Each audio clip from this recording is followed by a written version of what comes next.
Welcome, everyone, to our Monday session, our Monday experience of Namaste.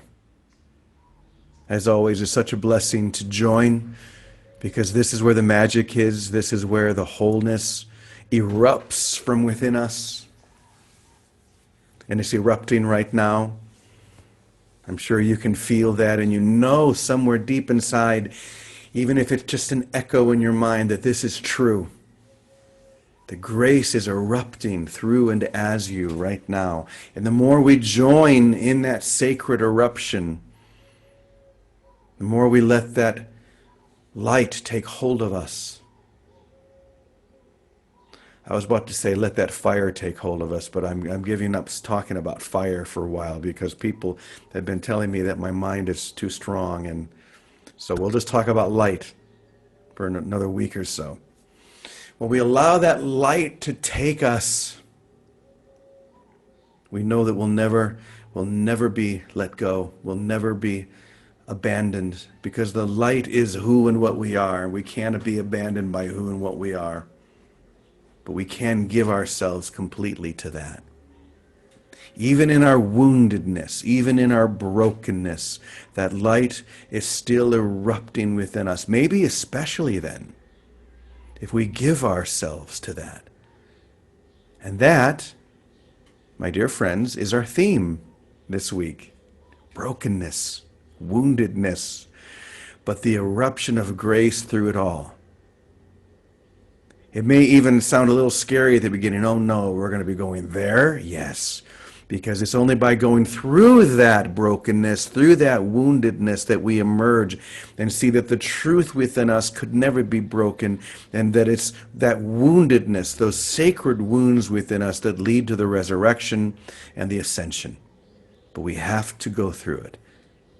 So I'm going to read a little section here about that. Then I'm going to share a little something from Richard Rohr that I found this morning. So take a deep breath. And here we go. I am using your brokenness to reveal that which can never be broken. I am using what you think of as your wounds to reveal the truth that can never be wounded, or the light that can never be dimmed. You thought that your wounds separated you from me, but the opposite is true. They may shake and strip you to your very core, but when you finally reach that holy place, your core, you'll find me there. I've been waiting for you to allow yourself to be stripped of all the costumes you wear to hide yourself from me. For I have seen through each one of them. I am looking through them now, and I know you as my one true beloved. I know you as my one true beloved. Stop trying to hide that which can never be hidden, for you are only hiding from yourself, with a capital S. Stop blocking the light that shines through and as you. It's as simple as opening your eyes and seeing that I am standing right in front of you. I will never leave you. But now you must promise to stop trying to leave yourself. I will never leave you. I am with you always. But now you must promise to stop trying to leave yourself. Do you realize that that's what you've been doing all along? You've been trying to leave yourself? It sounds so strange when we put it that way, but when I hear those words, I recognize them. I feel them. I sense the truth within them. I've been trying to leave who I am and who I can't stop being, but I've been trying to separate myself from that. Why? Whatever the reason, it makes no sense. Whatever the reason, it isn't true. So I don't need to figure it out anymore. I don't need to intellectualize the entire fall. I just need to realize that it was a pointless journey, a pointless, futile attempt to try and prove the impossible. But I'm done trying to prove the impossible. I'm done trying to strip myself of the truth of who I am and who I will always be. I am choosing to open up my eyes and to see that, to allow those costumes to fall away, to allow grace to be revealed. Because it's only then that I can share that and see that in you, when I choose and allow it to be revealed as me. And then this morning, I was reading, as I do most mornings, the little selection that Richard Rohr sends out. And of course, he was talking about the same thing. And this is one little section. He said, Jesus tells Peter, Peter, you must be sifted like wheat. And once you have recovered from that sifting, then you, in turn, can strengthen your companions. But not before. Not before you've been sifted like wheat. Until there has been a journey through suffering, I don't believe that we can have true healing authority. We don't have the ability to lead anyone any place new until or unless we have walked it ourselves to some degree. In general, we can only lead people on a spiritual journey as far as we ourselves have gone. We simply can't talk about it beyond that. That's why the best thing we can do for people is to stay on the journey ourselves. We transform people to the degree that we have been transformed. It's funny how everything weaves together. And as difficult as that lesson may be, to actually not avoid or try and go around your woundedness, but to try and go straight into it. To dive right into it. What you think of as your brokenness is the door through which your wholeness is revealed. Because the truth within you cannot be broken. This is only an idea within your split mind. The reality within you cannot be wounded. But we must move through that. We can't do a spiritual bypass. We've been doing that for too long, and it never works. We have to dive in to be completely enveloped by grace, because it's only then that we realize that we never left. We've always been here. Grace has always been ours. Love, light, peace, the joy of heaven has always been ours and always will be.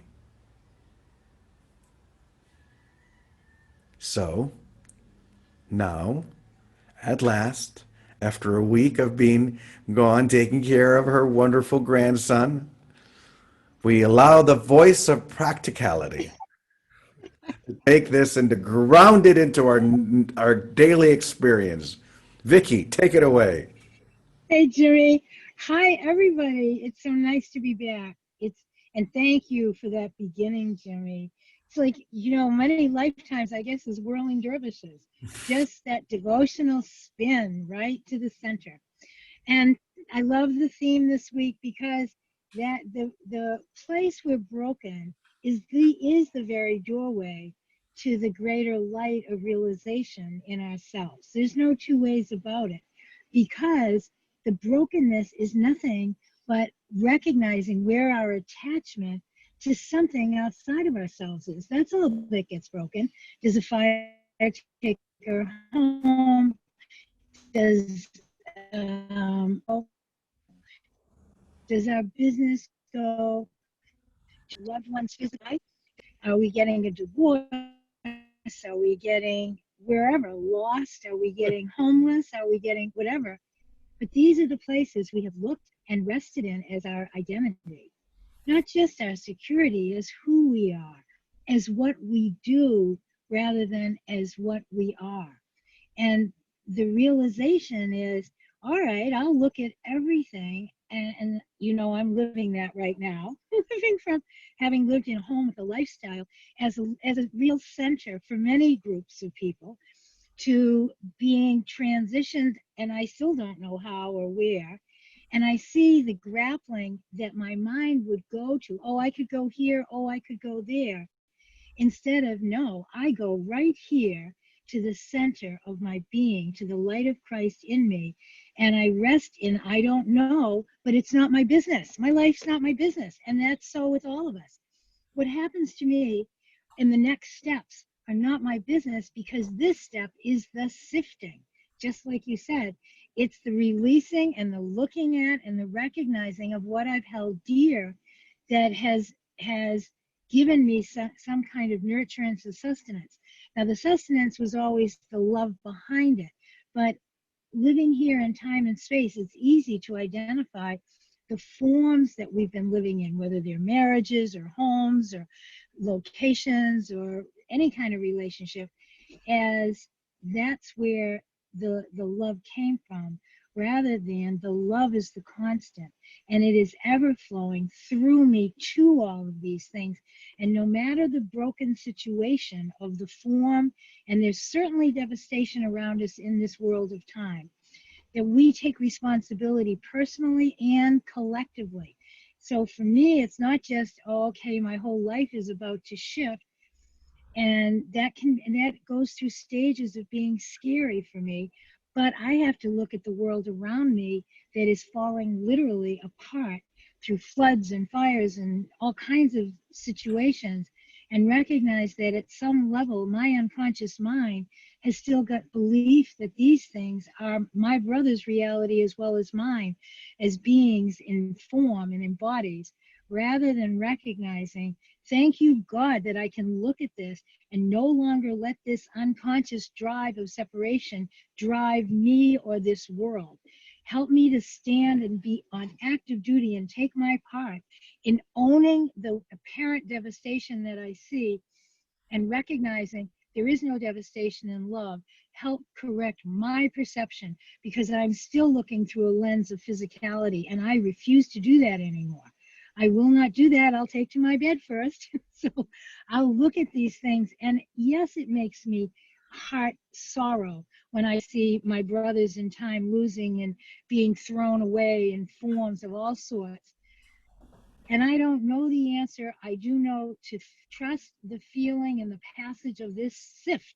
It's the great sifting that's going on.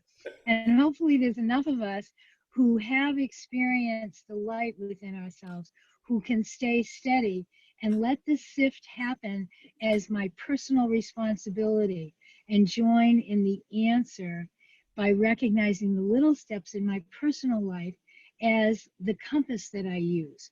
So if it's me leaving a home and a lifestyle, that's no different than all of us in time being sifted and shifted and changed on in a greater way, that we still go to the same answer, to the light within us, and be willing to live in the I don't know. But here I am, Lord, like that last one, my life is yours. Here I am, Lord. And that's where my joy comes from, my safety, and all I have to do is follow.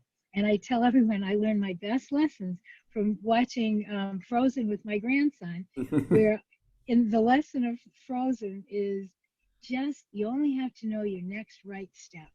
I don't need to know anything beyond that. So my next right step was to join and come here at 10:30 our time and be here and rest in the love of the Lord, and be open to only that one identity that we share, and feel, not run away from, no spiritual bypasses, the sadness, the sorrow that every situation might bring to my awareness, and not dodge it. Look straight at it and walk through it with the light of Christ. So there it is. Mm, And it's so nice to be back. Thank you. so I good love, to love have you. you back. Yeah, we'd love to hear if Teddy has anything to share as well. Well, I was just thinking, and I'm sitting there thinking about, I'm thinking about cliches and like rituals and stuff. And what I'm about to say is probably the biggest cliche there possibly could be. It's like the brokenness is where the light gets in. It's to redirect our attention to the truth. And the truth is our wholeness and perfection that comes in when we finally, are distracted enough from the world to be able to stop for a minute and question everything that's going on, because none of this is real. It's a dream. And the translation of the world into heaven is actually what this is all about. So, we have an exact opposite purpose. The ego would like us to find what's broken and begin to fix it as a distraction from the attention of the solution of wholeness that's available in that instant where the light has the ability to get in, because we've made a new decision, that the old way isn't working. I think about this, and one of the things I was shown is the more that people come together in light, the more brokenness in the world is going to sort of look like, because the form is a denial of the light. And as the light is in, the form becomes denied and it becomes to fall apart, because it's not our reality. So it's not bad things that are happening. There's just two perspectives from which to see it from. That's There's right. the ego's perspective and there's the Holy Spirit's. And the Holy Spirit's is always about coming together, joining, opening to the light and the recognition of the oneness and the true reality. So it's just sort of interesting that we need these instances of brokenness where there is no solution in the world in order to find a total solution that we begin to know is whole and reliable at all points in time. And its purpose isn't in time. Its purpose is to bring about the end of the need for time, because we no longer need the brokenness to remind us, because the wholeness is what takes over and encompasses all things. Mm, So well that's sort of said. what was. Wow. As you were talking, Teddy, I realized that the only thing that can really be broken or cracked is the armor. And when the armor is finally cracked, you're right, then Yes. the light can break through the armor. It's not, but we identify with the armor. So we think that we're being cracked open. You can't be cracked open. Such a thing is impossible. But the armor that you use to protect yourself from you needs to be cracked open. It needs to Yep. be broken.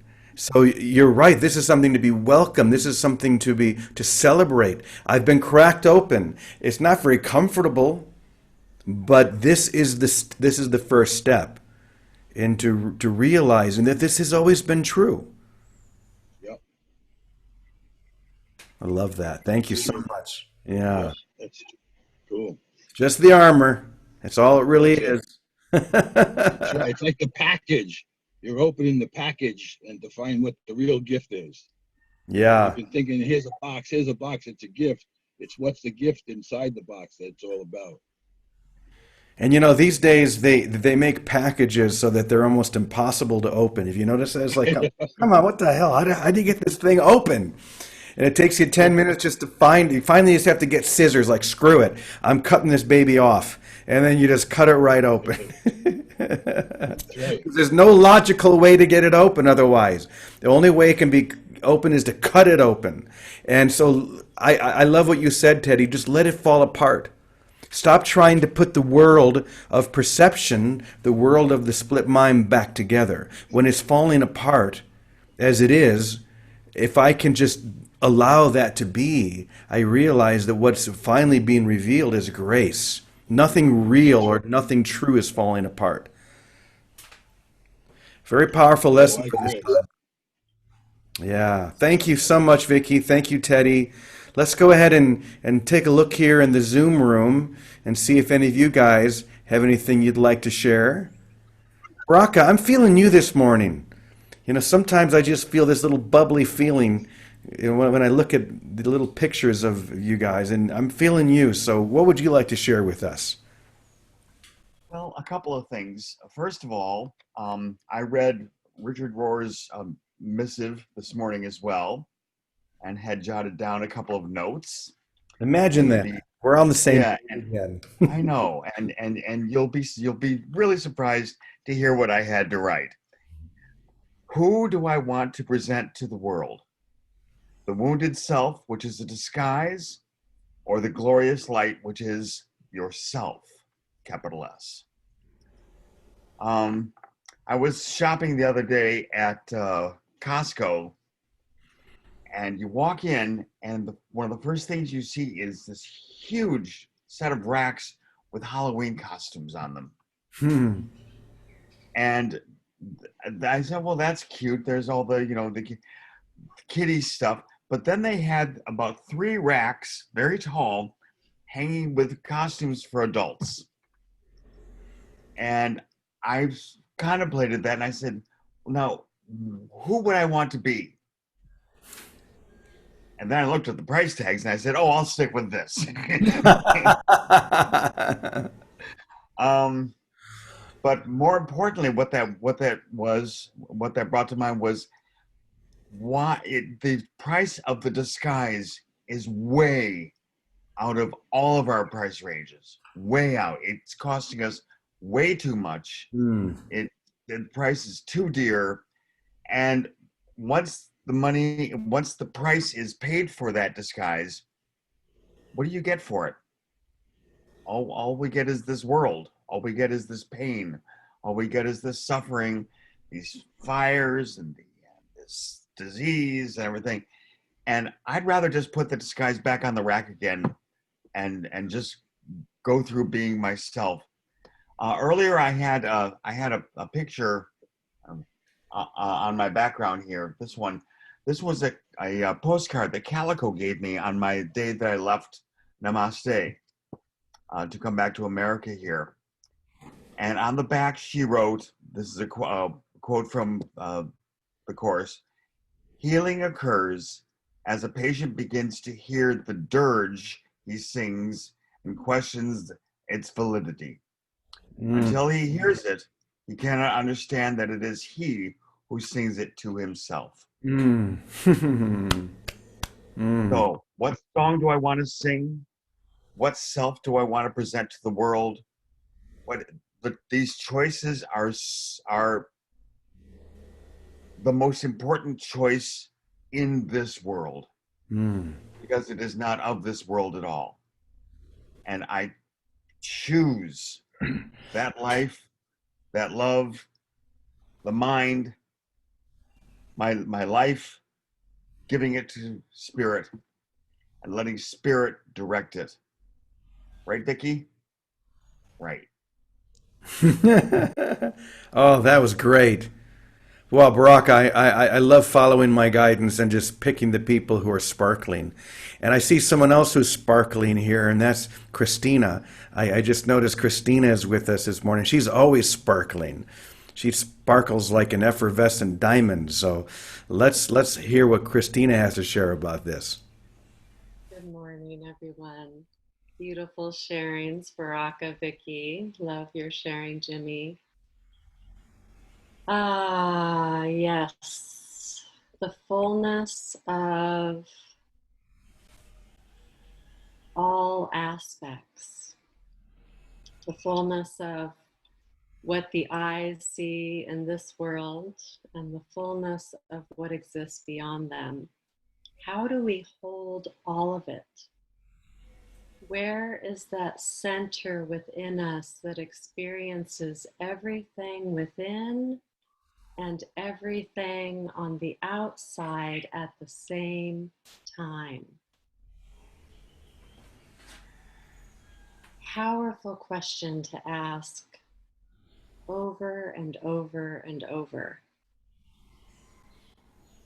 And that broken moment in time and space of experience offers finally a willingness to drop the me. Because when me, am suffering, I want to be away from my suffering, right? So I then finally am willing to set aside the me to see what is real. I suggest even if it's just for a short period of time, to play with the practice of eradicating the I, me, my words from my vocabulary. What happens if it's not about my experience? What happens if it's not about me? What happens if I don't have to share? Who is left? Who is left when it's no longer about me? It's no longer even about us. What is left? That's where the light comes through as we are willing to set the delusional self, right? The illusion of me aside, my experience. And this is a very powerful practice, and maybe even survival at this point in this human form, as things become so unfathomable by our minds on what's happening on a global scale. If I give my attention to what I see, I'm going to suffer. But if I give my attention from that place within that sees what is outside, I have the capacity to see reality, which is beyond the experience. So, yes, like we say, we welcome the cracks, we welcome the pain, we welcome the suffering. It's just a wave. Whatever grief, whatever sadness, whatever shock, whatever the emotion, whatever the thought, it's only temporary. It comes and it goes, it passes. It's that we hold on to it and we try to make sense of it and we try to understand it and we try to go beyond it. But we don't have to do any of that if we just allow ourselves to be the one from within that is seeing what's happening without, on the outside, without me.